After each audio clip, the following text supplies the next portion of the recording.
પ્રધાનમંત્રી નરેન્દ્ર મોદીએ નવી દિલ્હી ખાતે build synergy for seamless credit flow અને ઇકોનોમિક ગ્રોથની 2 દિવસીય કોન્ફરન્સના સમાપન સત્રને સંબોધન કર્યું હતું. તેમણે જણાવ્યું હતું કે સરકાર પારદર્શક છે. આ પારદર્શકતાનું પ્રતિબિંબ બેંકોને પરત મળેલા રિકવરીના નાણાંમાં દેખાય છે. બેંકોના 5 લાખ કરોડ કરતાં પણ વધુ નાણાંની રિકવરી કરવામાં આવી છે. પ્રધાનમંત્રીએ વધુમાં ઉમેર્યું હતું કે બેંક પોતાની બેલેન્સ શીટ વધારવાની સાથે સાથે દેશની બેલેન્સ શીટમાં પણ વધારો કરે. जितना हम नागरिकों में इन्वेस्ट करेंगे उतना ही नए रोजगार का निर्माण होगा, उतना ही देश के युवाओं को, महिलाओं को, मध्यम वर्ग को लाभ होगा. साथियों, हमने आत्मनिर्भर भारत अभियान के दौरान जो ऐतिहासिक रिफॉर्म्स किए, उन्होंने देश में नई संभावनाओं के द्वार खोले. आज कॉरपोरेट्स और स्टार्टअप्स जिस स्केल पर आगे आ रहे हैं वो अभूतपूर्व है. ऐसे में भारत की एस्पिरेशंस को मजबूत करने का, फंड करने का, उनमें इन्वेस्ट करने का इससे बेहतरीन समय क्या हो सकता है दोस्तों. भारत में, और ये बात हमारे बैंकिंग सेक्टर को भी समझना ही होगा, भारत में ये आइडियाज पर इन्वेस्टमेंट का दौर है. स्टार्टअप्स को सपोर्ट करने का दौर है. स्टार्टअप मूल में एक आइडिया होता है. आप उसको पूछने जाओगे एसेट क्या है, फलाना, कुछ नहीं होता है, आइडिया होता है. साथियों, आपके पास रिसोर्स की कोई कमी नहीं है, आपके पास डेटा की कोई कमी नहीं है. आप जो रिफॉर्म चाहते थे वो सरकार ने किया भी है और आगे भी करती रहेगी. अब आपको राष्ट्रीय संकल्पों के साथ, राष्ट्रीय लक्ष्यों के साथ खुद को जोड़कर आगे चलना है. સંરક્ષણ મંત્રી રાજનાથ સિંહે આજે લેહના રેઝાંગલા ખાતે 1962ની જંગમાં ભાગ લેનાર સેનાના જવાનોને શ્રદ્ધાંજલિ અર્પી હતી. ઉપરાંત સંરક્ષણ મંત્રીએ નવું યુદ્ધ સ્મારક દેશને સમર્પિત કર્યું. રેઝાંગલાનું યુદ્ધ વિશ્વના 10 સૌથી મોટા અને સૌથી પડકારરૂપ લશ્કરી સંઘર્ષોમાંનું એક માનવામાં આવે છે. સંયુક્ત રાષ્ટ્ર સહાયતા મિશનમાં ભારતે અફઘાનિસ્તાનના વિકાસમાં સહાયતા કરવાની પ્રતિબદ્ધતા વ્યક્ત કરી છે. સંયુક્ત રાષ્ટ્રમાં ભારતના સ્થાયી પ્રતિનિધિ ટી.એસ. તિરુમૂર્તિએ ચર્ચા દરમિયાન કહ્યું કે અફઘાનિસ્તાનમાં ખૂબ જ રક્તપાત તેમજ હિંસા જોવા મળી છે.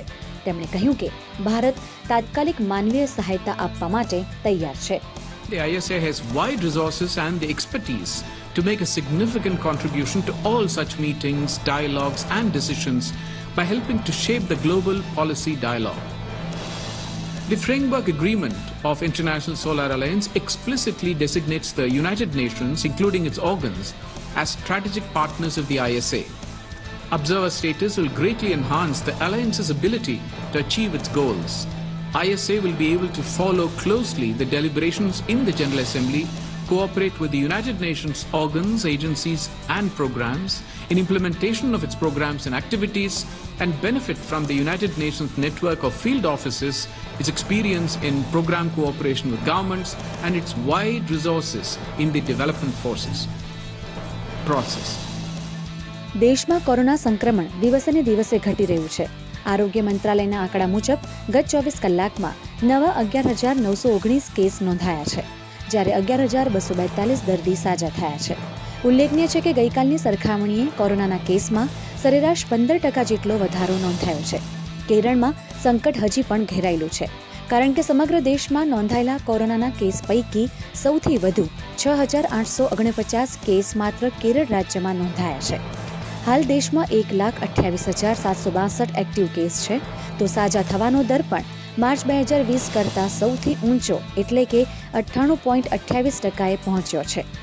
એક તરફ જ્યાં કોરોના સંક્રમણ ઘટી રહ્યું છે, તો બીજી તરફ વેક્સિનેશન અભિયાને પણ તેજી પકડી છે.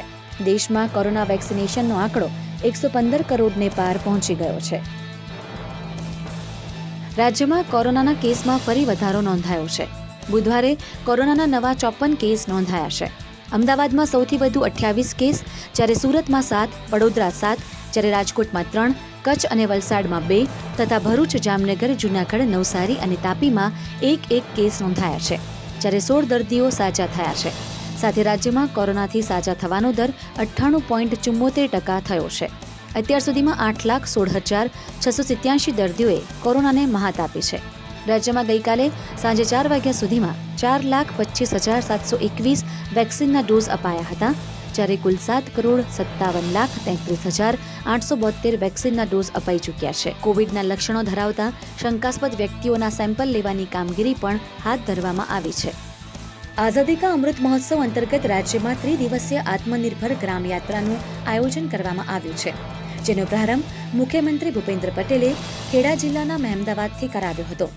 આ કાર્યક્રમમાં મુખ્યમંત્રી ભૂપેન્દ્ર પટેલે જણાવ્યું હતું કે આત્મનિર્ભર ભારતના નિર્માણ માટે આત્મનિર્ભર ગુજરાત હોવું જરૂરી છે. રાજ્ય સરકારની પ્રજા કલ્યાણની યોજનાઓ છેવાડાના માનવી અને ગામડાઓ સુધી આત્મનિર્ભર ગ્રામ વિકાસ યાત્રાના માધ્યમથી પહોંચાડવાનો આ પ્રયાસ છે. સાથે જ તેમણે જણાવ્યું હતું કે ગામડાઓની નાનામાં નાની મુશ્કેલીઓ નિવારવાની જવાબદારી સરકારની છે અને તે માટે સરકાર કટિબદ્ધ છે. આ અવસરે મુખ્યમંત્રી ભૂપેન્દ્ર પટેલે ખેડા જિલ્લામાં વિવિધ વિભાગોના ₹53 કરોડથી વધુની કિંમતના 1936 જેટલા કામોનું લોકાર્પણ ખાતમુહૂર્ત કર્યું હતું. આત્મનિર્ભર ભારત માટે આત્મનિર્ભર ગુજરાત હોવું જરૂરી. દરેક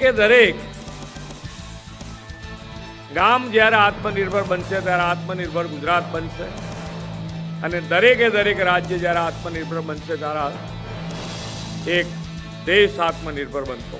ગ્રામ યાત્રા માટે થઈ અને આ 3 દિવસનો કાર્યક્રમ સરકાર જ્યારે આજે શરૂ કરી રહી છે, એનો ઉદ્દેશ કે ગામે ગામ સરકારની યોજનાઓ પહોંચે એના માટેનો પ્રયત્ન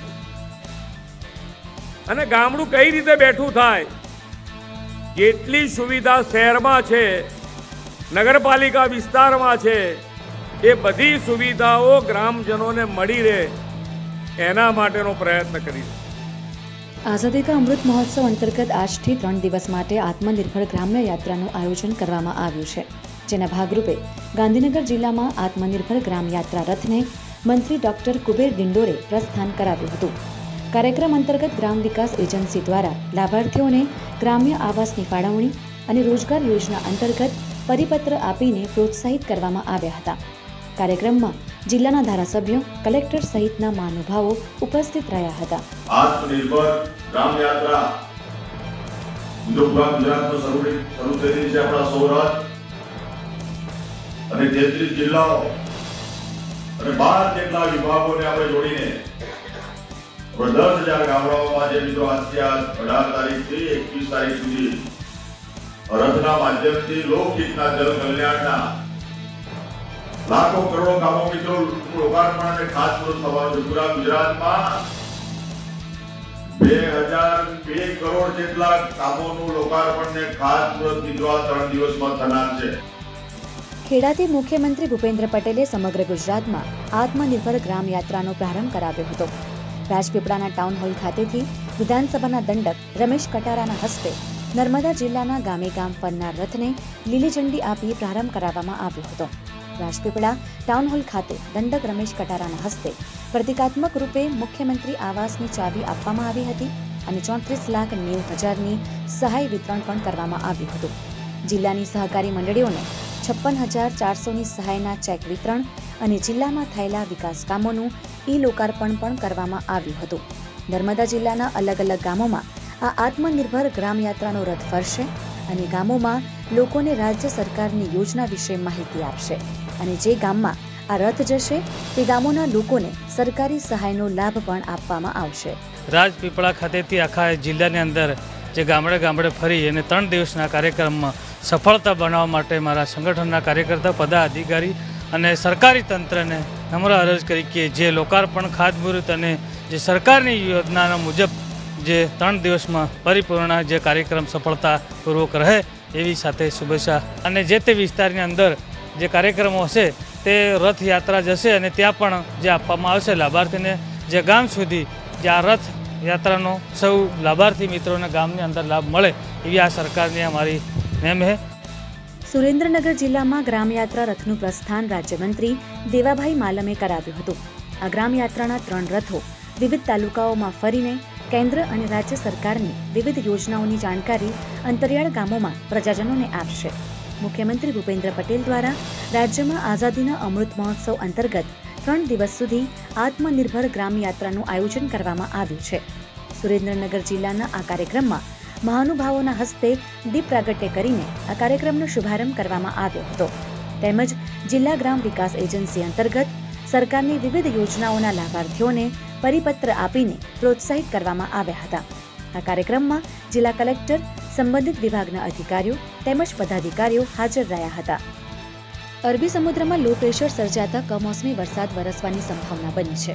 અમદાવાદ હવામાન વિભાગના જણાવ્યા અનુસાર મહેસાણા જિલ્લામાં મહેસાણા, કડી, બહુચરાજી, વડનગરમાં વહેલી સવારે કમોસમી વરસાદ નોંધાયો છે. સવારે 10 વાગ્યા સુધીમાં ઊંઝામાં 12, કડીમાં 12, બહુચરાજીમાં 17, મહેસાણામાં 13, સતલાસણમાં 7, વડનગરમાં 5 મિલીમીટર વરસાદ નોંધાયો છે. જ્યારે ખેરાલુ અને વિસનગરમાં સામાન્ય વરસાદ નોંધાયો હતો. અરવલ્લી જિલ્લામાં વાતાવરણમાં અચાનક પલટો આવતા મોડાસા તેમજ ભિલોડા પંથકમાં માવઠું થયું હતું, જેને કારણે મગ, ચણા, અડદ તેમજ દિવેલાના પાકમાં નુકસાનની ભીતિ સેવાઈ રહી છે. ગુજરાતના વાતાવરણમાં 2 દિવસથી ભારે પલટો નોંધાયો છે. આ પલટો અરબી સમુદ્રમાં દબાણને કારણે સર્જાયો છે. આ અંગે જૂનાગઢ કૃષિ હવામાન વિભાગના વડા તથા પ્રાધ્યાપક MC ચોપડાએ જણાવ્યું હતું કે ખેડૂતો કપાસ તેમજ મગફળીના પાકની જાળવણી માટે સલામતીના પગલાં લે. તેમણે જણાવ્યું હતું કે 2 દિવસ વાતાવરણ વાદળછાયું રહે તેમજ માવઠું પણ થઈ શકે છે. અરબી સમુદ્રમાં જે સિસ્ટમ ઉદ્ભવિત થઈ છે એના કારણે આ વાતાવરણ ખાસ કરીને જોવા મળે છે.